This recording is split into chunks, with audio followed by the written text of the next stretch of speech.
Okay या sir. अच्छा बेटा, तो हमने चैप्टर नंबर 14 से जो लेक्चर स्टार्ट करना है उसका टाइटल है क्लोनिंग। ठीक है बेटा, लेक्चर नंबर 5 है हमारा, टाइटल क्या है? क्लोनिंग। तो इसमें सबसे पहले डिफाइन आती है कि व्हाट इज क्लोनिंग, क्लोनिंग से क्या मुराद है। तो बेटा डिफाइन करेंगे कि सच टाइप ऑफ प्रोसेस, वो अमल इन विच जिसमें मल्टीपल कॉपीज ऑफ ऑफस्प्रिंग, यानी जानदार की बेटा क्या बनती है, बहुत सी कॉपियां बनती हैं, मल्टीपल कॉपीज तैयार कर लेंगे सिंगल सेल से, एक हमारे पास यूनिसेलुलर जानदार से।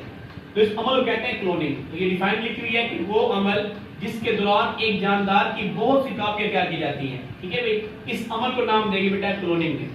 इसके साथ साथ मैंने बताया कि what is tissue culture technique. Tissue culture technique क्या होती है? तो डिफाइन लिखी हुई है कि such type of process, process कह सकते हैं, टेक्निक कह सकते हैं, विच इज यूज्ड, जो इस्तेमाल होती है इन क्लोनिंग, क्लोनिंग के अमल में। तो वो टेक्निक जो कि क्लोनिंग के अमल में इस्तेमाल हो उसे हम कहते हैं टिश्यू कल्चर टेक्निक। इसके बाद बेटा नेक्स्ट बयान करेगा, वो आपसे पूछेगा कि what is micro propagation. Micro propagation से क्या मुराद है? माइक्रो का मतलब होता है छोटा, प्रोपगेशन का मतलब होता है उगना।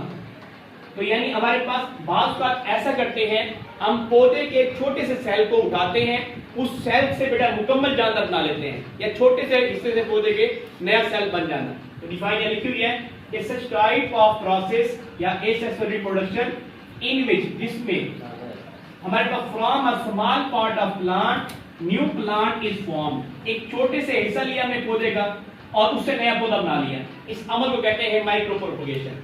तो यह डिफाइन में लिखी हुई है कि गैर जिंदोलीद का ऐसा तरीका जिसमें एक पौधे के छोटे से हिस्से से नया पौधा बना लिया जाता है, इसे कहते हैं माइक्रो प्रोपगेशन। इसके बाद एक सवाल आएगा बोर्ड में कि व्हाट इज कैलेसिस। कैलेसिस से क्या मुराद है?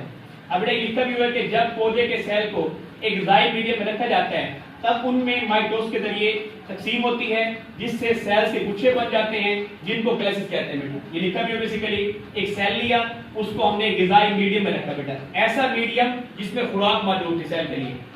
कुछ अरसे के बाद देखा कि वहां पे सेल गुच्छे बन गए, इन गुच्छों को नाम दिया बेटा हमने कैलेसिस का। फिर हमने करना क्या है, इन कैलेसिस को उठा के, इन गुच्छों को उठा के एक और मीडियम में रखते हैं। ये बेटा वो मीडियम है जिसमें हार्मोन हम देते हैं। कौन कौन से हार्मोन होते हैं बेटा? जिन्होंने तने को बनाना है, रूट को बनाना है और लीफ को बनाना है। तो कुछ अर्से के बाद देखेंगे कि उस हमारे पास जो है कैलेसिस से एक नया पौधा बेटा, नन्हा मुन्ना पौधा बन गया। ठीक है, तो ये हमारे पास बात लिखी हुई है यहाँ पे कि कैलेसिस को एक मीडियम में रखा जाता है जिसमें जड़, तना और शाखें बनाने वाले हार्मोन होते हैं, और इन कुछ अर्से के बाद इससे एक नया पौधा बन जाएगा। इस अमल को कहते हैं बेटा, देखिए एक छोटा सा पौधे का हिस्सा लिया, उसे मुकम्मल पौधा बना लिया।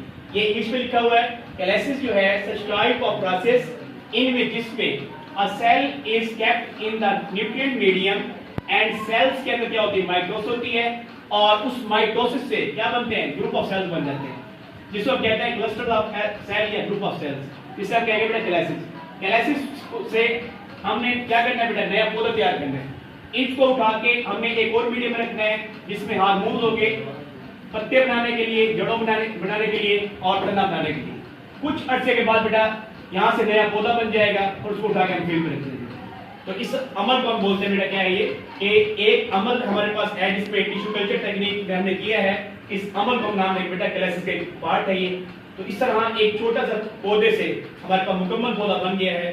तो ये हमारे पास टॉपिक है, शॉर्ट के लिहाज से और लॉन्ग के लिहाज से इंपॉर्टेंट है। इस पे से अक्सर आ जाता है बोर्ड में कि व्हाट इज माइक्रो प्रोपगेशन या differentiate between cloning and tissue culture technique. कोई सवाल हो तो कमेंट्स में बताना।